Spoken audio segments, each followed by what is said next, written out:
It was an early morning, and the first rays of sunlight were barely making their way through the dense foliage that seemed to whisper as the gentle breeze blew through the leaves.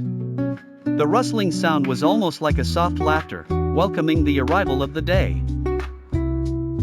Jonathan, a seasoned fisherman, was heading towards his favorite spot by the river.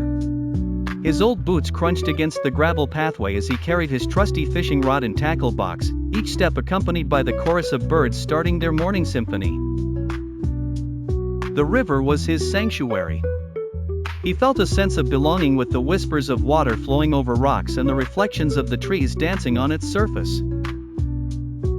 Jonathan had been fishing since he was a young boy, taught by his grandfather who had once told him, "Fishing is not just about catching fish.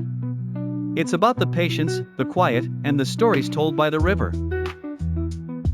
With those words etched in his heart, Jonathan always found peace in the solitude alongside nature. Today, however, was different.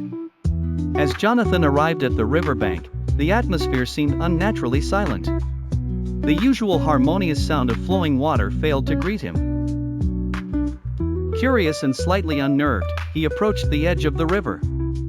To his surprise, he discovered a small pool had formed just around the bend where the wildlife often played. In the center of the pool, there was something glistening. As Jonathan drew closer, he found the source of the shine, a golden coin half buried in the sand. His heart raced as he felt a mix of excitement and disbelief. He'd heard tales from old fishermen about hidden treasures near the river, but he'd never put much stock in them. Yet here it was, gleaming under the morning sun. Jonathan carefully picked up the coin, feeling its cold, heavy weight in his palm. This unexpected find stirred old stories of river spirits and treasures granted to those deemed worthy. For a moment, his mind danced with possibilities and adventures. Chuckling to himself, Jonathan pocketed the coin, deciding to keep it for luck. For him, the river had gifted him a small mystery that added joy to his otherwise solitary life.